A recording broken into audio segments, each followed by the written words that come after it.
ज़मीर की सरगोशियाँ।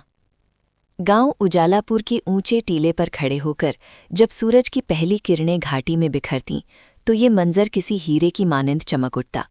यहाँ के बाशिंदों की जिंदगी भी इसी सूरज की तरह सादा और रोशन थी, मगर हर उजालापुर में कुछ तारीख गोशे ज़रूर होते हैं जो वक्त के साथ नुमाया होते चले जाते हैं। इसी गांव में दो नौजवान थे, बशीर और करीम। बचपन से इनकी दोस्ती मिसाली थी, मगर इनकी फितरतें एक दूसरे से बिल्कुल मुख्तलिफ थीं।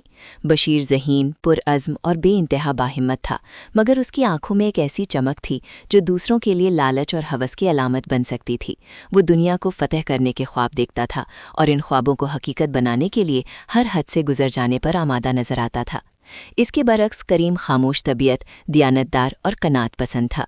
उसे ना मालो दौलत की हवस थी और ना ही शोहरत का खब्त। उसकी निगाह में सुकून क़ल्ब और नेकनामी ही सबसे बड़ा सरमाया थी। वो अक्सर कहा करता था, बशीर, ये दुनिया एक सराय है, यहाँ से जाने वाला खाली हाथ जाता है। अगर कुछ साथ जाता है तो वो आमाल और ज़मीर की तस्कीन है। बशीर हमेशा मुस्कुराकर टाल देता, करीम, तुम पुराने ख्यालों के हो, दुनिया बहुत आगे निकल चुकी है। वक्त का धारा बहता रहा। दोनों दोस्तों ने गांव छोड़कर शहर का रुख किया। बशीर की चमकदार आंखें और तेज दिमाग ने उसे जल्द ही कारोबार की दुनिया में जगह दिलवा दी। उसने एक छोटी सी दुकान से काम शुरू किया, मगर उसकी चालाकियां और हथकंडे उसे तेजी से बुलंदियों पर ले जाने लगे। शुरुआत में तो उसके ज़मीर ने हल्की हल्की सरगोशियां की, जब उसने पहली बार किसी कमज़ोर और सीधे सादे ग्राहक को ज़्यादा दामों में ख़राब माल बेचा, या जब उसने किसी प्रतिद्वंदी व्यापारी की साख खराब करने के लिए झूठी अफवाहें फैलाईं। उसका अंदर उसे मलामत करता, रातों को उसकी नींद उड़ जाती, मगर दिन चढ़ते ही वो उन सरगोशियों को अपनी ख्वाहिशात और कामयाबी के शोर में दबा देता। उसे लगता था कि ये तो दुनियादारी है और कामयाबी के लिए ये सब ज़रूरी है। करीम ने भी एक छोटी सी मजदूरी शुरू की। उसकी आमदनी सीमित थी, मगर उसका काम साफ सुथरा और उसका ज़मीर रोशन था। उसे जितनी मजदूरी मिलती वो उसी में खुश था। वो ईमानदारी से काम करता और कभी किसी के हक पर डाका नहीं डालता था। शहर की भागदौड़ में जब बशीर की जिंदगी एक शानदार इमारत में बदल गई तो करीम का ठिकाना एक छोटे से किराए के कमरे तक ही सीमित रहा। बशीर ने महल बनवाए, फैक्ट्रियों का जाल बिछाया और बेशुमार दौलत जमा कर ली। वो अब एक महान उद्योगपति कहलाता था। उसकी महफिलों में बड़े बड़े लोग होते, हर तरफ उसकी धाक बैठी हुई थी। मगर इस कामयाबी के पर्दे के पीछे एक अजीब सी बेचैनी और इस्तिराब छुपा था। बशीर की दौलत जितनी बढ़ती जा रही थी, उसके ज़मीर की सरगोशियाँ उतनी ही तेज़ होती जा रही थीं। अब वो सरगोशियाँ धीरे धीरे चीखों में बदल चुकी थीं। वो रातों को सो नहीं पाता था। जिन लोगों का हक उसने मारा था, जिन वादों की उसने खिलाफ वर्जी की थी, जिन कमज़ोरों का उसने शोषण किया था, उनके चेहरे उसे ख्वाबों में दिखाई देते थे। उसकी पत्नी साजिदा उसकी ये हालत देखकर परेशान रहती थी। वो अक्सर पूछती, बशीर, तुम इतने मालदार हो गए हो, फिर भी क्यों इतने बेचैन रहते हो? तुम्हारे चेहरे पर वो सुकून क्यों नहीं जो कभी गांव में होता था? बशीर कोई साफ जवाब ना दे पाता, बस कसमसाकर करवट बदल लेता। उसे डर था कि कहीं साजिदा को उसकी कामयाबी की कड़वी हकीकत का इल्म ना हो जाए। एक दिन बशीर ने करीम को अपने दफ्तर बुलवाया। करीम अपनी पुरानी लेकिन साफ सुथरी कमीज पहने पहुंचा। उसके चेहरे पर वही कनात और इत्मीनान था जो बचपन में था। बशीर ने उसे अपने आलीशान दफ्तर में बिठाया और खुद सोफे पर ढेर हो गया। करीम, उसने भारी आवाज़ में कहा, तुमने हमेशा मुझे राह रास्त दिखाने की कोशिश की, मगर मैंने तुम्हारी एक ना सुनी। आज मैं इस कामयाबी के पहाड़ पर अकेला खड़ा हूँ और नीचे गहरी खाई के सिवा कुछ नज़र नहीं आता। करीम ने गौर से उसे देखा। उसकी आंखों में गहरी थकावट और एक अजब सी मायूसी थी। बशीर, क्या हुआ? तुम तो दुनिया के सबसे कामयाब इंसान बन चुके हो। बशीर ने हंसते हुए कहा, मगर उसकी हंसी में एक दर्द भरा हुआ था। कामयाब? हाँ, शायद दुनिया की नज़र में, मगर मेरी अपनी नज़र में मैं एक हारा हुआ शख्स हूँ। मैंने तुमसे पहले ही कहा था कि ये दुनिया एक सराय है। आज मुझे मालूम हुआ कि इस सराय में जो चीज़ मैं सबसे कीमती समझता था, वो मुझे सबसे ज़्यादा नुकसान पहुँचा गई। फिर बशीर ने अपनी दास्तान सुनाना शुरू की। कैसे उसने अपने एक साझेदार, जो उसका बचपन का दोस्त था, को धोखा दिया और उसका सारा सरमाया हड़प कर गया। कैसे उसने अपने गरीब किसानों को, जिनकी ज़मीनें उसने सस्ते दामों खरीदने के बहाने हथियाई थीं, बेघर कर दिया। कैसे उसने अपनी फैक्ट्री में मजदूरों से बेरहमी से काम लिया और उनके हकों का उल्लंघन किया। हर वो झूठ, हर वो फरीब, हर वो जुल्म जो उसने किया था, आज उसके ज़मीर की तलवार बनकर उसके दिल को छलनी कर रहा था। शुरुआत में बशीर ने कहा, ज़मीर की ये सरगोशियाँ बड़ी मध्यम थीं, जैसे दूर कहीं से कोई आहिस्ता से पुकार रहा हो। मैंने उसे अपनी खुदपसंदी, अपनी ख्वाहिशात, अपने गुरूर के शोर में दबा दिया। मुझे लगता था कि ये तो महज वहम है, कमज़ोर लोगों के बहाने।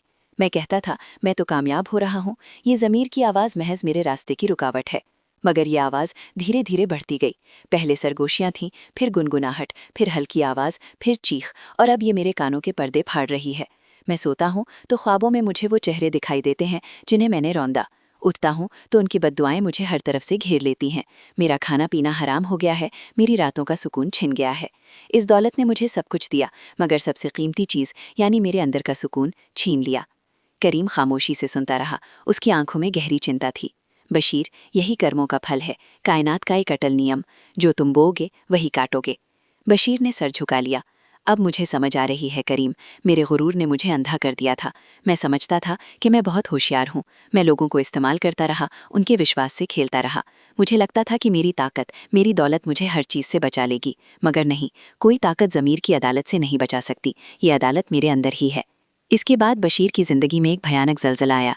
एक पत्रकार, जिसे बशीर ने कभी अपने हितों के लिए इस्तेमाल किया था और फिर बेवफाई की थी, उसने बशीर के तमाम जुर्म बेनकाब कर दिए। अखबारों में बशीर की बदउनवानियों, धोखाधड़ी और अत्याचारों की खबरें छपने लगीं। सरकार ने उसके खिलाफ जांच का हुक्म दिया। उसके कारोबार धीरे धीरे बंद होने लगे, उसकी फैक्ट्रियां तालों में जकड़ दी गईं।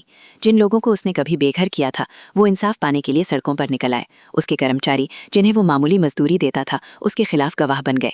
बशीर की पत्नी साजिदा इस तमाम स्थिति से गहरे सदमे में थी। जब बशीर की हकीकत सामने आई तो उसे मालूम हुआ कि उसका पति कितना जालिम और बेरहम था। उसने बशीर का साथ छोड़ दिया, अपने बच्चों को लेकर अपने मायके चली गई। उसका कहना था कि वो ऐसे शख्स के साथ ज़िंदगी नहीं गुजार सकती जिसके हाथ बेगुनाहों के खून से रंगे हों। उसके बच्चे, जिन्हें वो शानदार ज़िंदगी दे रहा था, आज उससे नफ़रत करने लगे थे। उनकी नज़रों में वो एक मुजरिम था। बशीर बिल्कुल अकेला रह गया। वो महल जो उसने अपनी हवस के बुनियाद पर बनाया था, आज उसके लिए एक कारागार बन गया था। एक शाम वो अपने इसी आलीशान घर के बाग में अकेला बैठा था, जहाँ कभी रौनकें हुआ करती थीं। अब हर तरफ एक खामोशी थी, जैसे सारा माहौल उसके गुनाहों की गवाही दे रहा हो।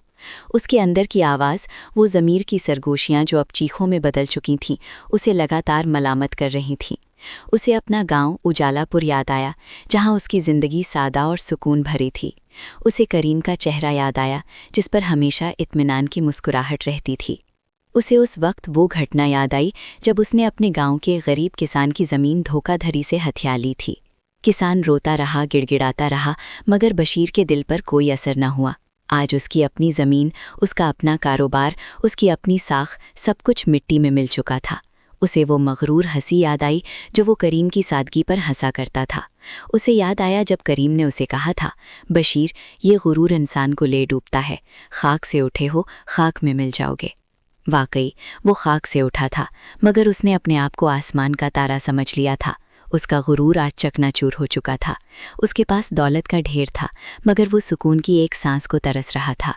कुछ दिन बाद बशीर को गिरफ्तार कर लिया गया।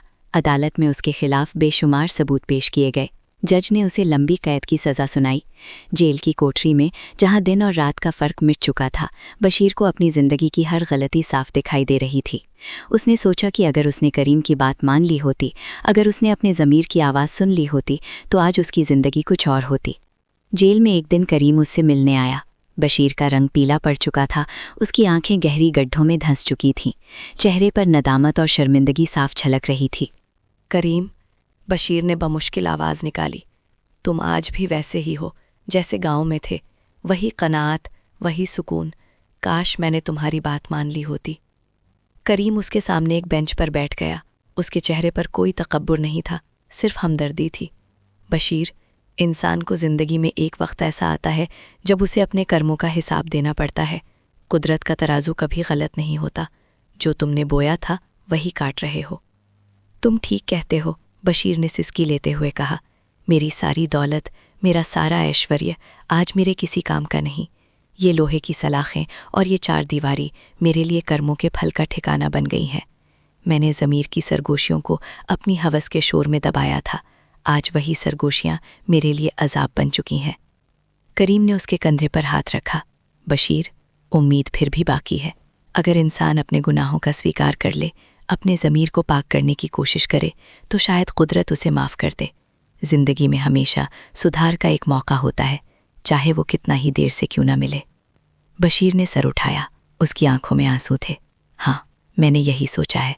मैंने इस जेल में रहते हुए अपने किए पर पछताने के साथ साथ ये भी प्रण किया है कि जब भी मुझे मौका मिला मैं अपने गुनाहों का प्रायश्चित करने की कोशिश करूंगा। जिन लोगों को मैंने नुकसान पहुंचाया है उनसे माफ़ी मांगूंगा। करीम खामोशी से उसकी बात सुनता रहा। उसे देखकर बशीर को थोड़ी सी तसल्ली हुई कि दुनिया में अब भी नेक दिल लोग मौजूद हैं। करीम वहां से विदा हुआ तो बशीर एक गहरी सोच में डूबा हुआ था। जेल की चार दीवारी में उसे अपनी जिंदगी की हकीकत का सामना हुआ। वो हकीकत ये थी कि दुनिया की हर दौलत, हर ऐशो आराम अस्थायी है, और जो चीज़ हमेशा साथ रहती है वो इंसान का किरदार और उसका ज़मीर है। कर्मों के फल का नियम अटल है। जो बीज हम बोते हैं वही फल काटते हैं। गुरूर की फसल हमेशा तन्हाई और पछतावे की कटाई लाती है, जबकि आजिज़ी और ईमानदारी की पनीरी सुकून और इत्मीनान के पेड़ उगाती है। साल गुजरते गए। बशीर जेल में अपनी सज़ा काटता रहा।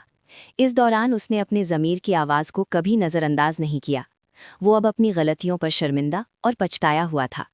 उसने जेल में रहते हुए शिक्षा हासिल की, नेक कामों में हिस्सा लिया और अपनी ज़िंदगी को एक नई दिशा देने का प्रण किया। जब वो अपनी सज़ा काटकर जेल से बाहर आया तो उसका चेहरा बदल चुका था। वो पुराना मगरूर और हवस का पुजारी बशीर नहीं था, बल्कि एक विनम्र, पछताया हुआ और शांत इंसान था। वो सबसे पहले उजालापुर लौटा। अपने गांव में उसने अपनी गलतियों का प्रायश्चित करने की कोशिश की। जिन लोगों की ज़मीनें उसने हथियाई थीं उन्हें वापस की और आर्थिक तौर पर उनकी मदद की। उसने अपने अतीत के अत्याचारों पर गांव वालों से माफ़ी मांगी। शुरुआत में तो लोगों ने उसे शक की निगाह से देखा, मगर जब उन्होंने उसकी सच्ची नदामत और ईमानदार कोशिशें देखी तो धीरे धीरे उसे माफ़ करना शुरू कर दिया। करीम ने उसका साथ दिया। उसने गांव वालों को समझाया कि बशीर बदल चुका है और उसे एक नया मौका मिलना चाहिए। बशीर ने अपनी बाकी ज़िंदगी ईमानदारी, मेहनत और विनम्रता के साथ गुजारी। उसने एक छोटा सा कारोबार शुरू किया जो ईमानदारी पर आधारित था, और वो अपनी आमदनी का एक बड़ा हिस्सा गरीबों और ज़रूरतमंदों पर खर्च करता था। उसकी ज़िंदगी का आखिरी हिस्सा इत्मीनान और सुकून से गुजरा। उसके चेहरे पर अब वो बेचैनी नहीं थी जो अतीत में थी। उसके दिल को अपने ज़मीर की वो सरगोशियाँ अब मलामत नहीं कर रही थीं, बल्कि वो उसकी रहनुमाई कर रही थीं। उसे एहसास हो चुका था कि असल दौलत पैसा नहीं, बल्कि दिल का सुकून और ज़मीर की पवित्रता है। ज़मीर की सरगोशियाँ, जिन्हें उसने एक अरसे तक दबाए रखा था, आखिरकार उसके लिए मुक्ति का रास्ता बन गई, मगर इसके लिए उसे एक कठिन परीक्षा से गुजरना पड़ा था। ये एक ऐसी सच्ची कहानी थी जो हमें ये याद दिलाती है कि झूठ, फरेब और गुरूर की बुनियाद पर खड़ी की गई कोई भी इमारत देर तक नहीं टिकती, और कर्मों के फल का नियम कभी नहीं बदलता। असल कामयाबी और सुकून ज़मीर की उस सरगोशी में है जो हमेशा नेकी और सच्चाई की तरफ मार्गदर्शन करती है।